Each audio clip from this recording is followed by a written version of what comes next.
Turagushimiye cyane wowe tubana umunsi ku munsi ku muyoboro wacu wa Ben Kwizera TV.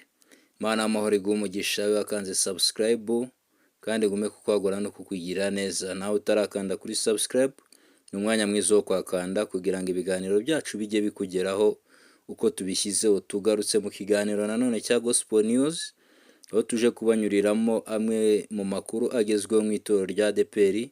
Impinduka nshya nanone itorero rimaze gutangaza aho rimaze gushyiraho cyangwa kwimika nanone abantu bagomba guhagararira paruwasi ndetse n'indembo.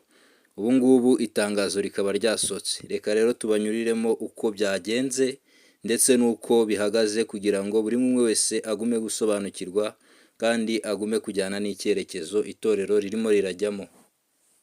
Kigali kuwa 20 z'ukwezi kwa gatatu umwaka 2026. Itangazo rigenewe abanyetorero b'itorero ADEPR.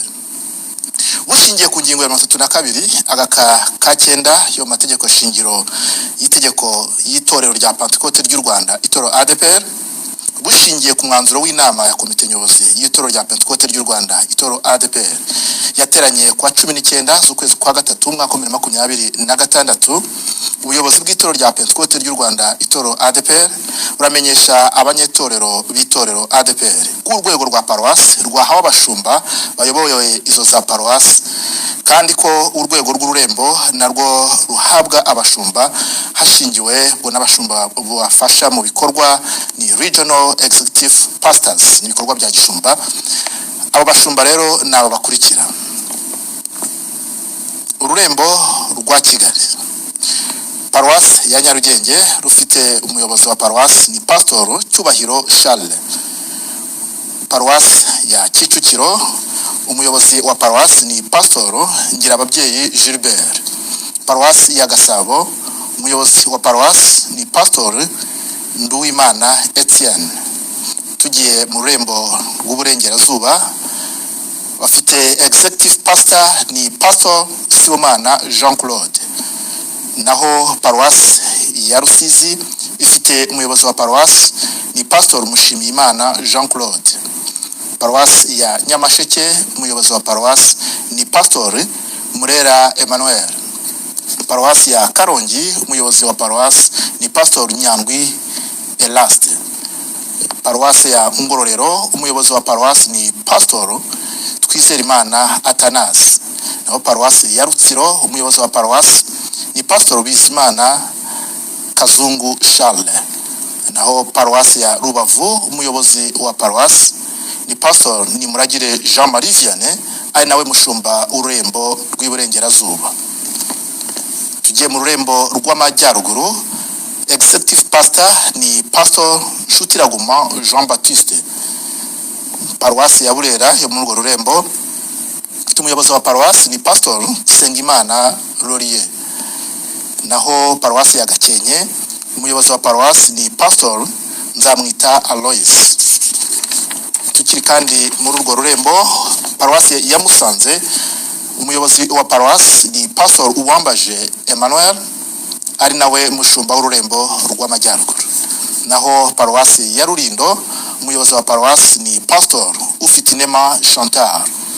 Paruwasi ya Gicumbi, umuyobozi wa paruwasi ni Pastor Mugiraneza Jean Baptiste.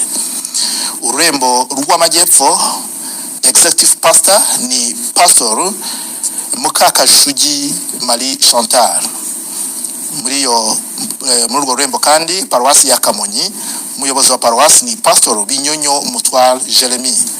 Naho paruwasi ya Muhanga, umuyobozi wa paruwasi ni Pastor Gatsinzi Pierre Celestin.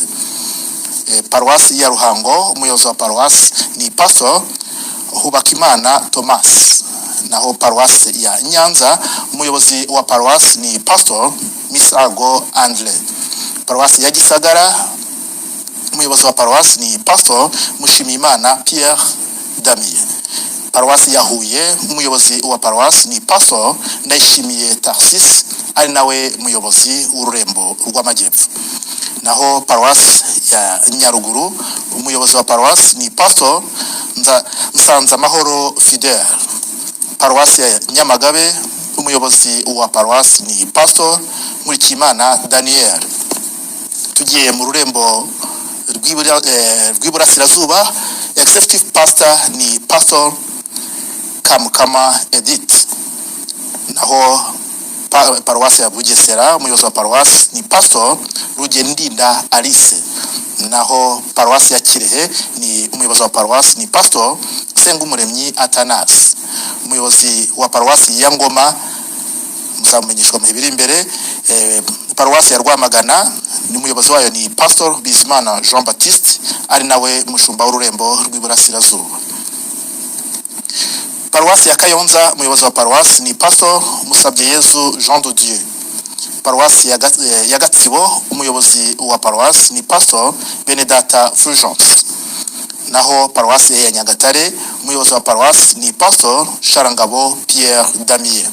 Icyitonderwa, paruwasi ya Ngoma yo mu rurembo rw'iburasirazuba ndetse na paruwasi ya Nyabihu yo mu rurembo rw'iburengerazuba bazamenyeshwa abashumba babo mu gihe kiri imbere, kimwe na executive pastor w'ururembo rwa Kigali. Bikorewe i Kigali kuwa 20 z'ukwezi kwa 3 mwaka 2026.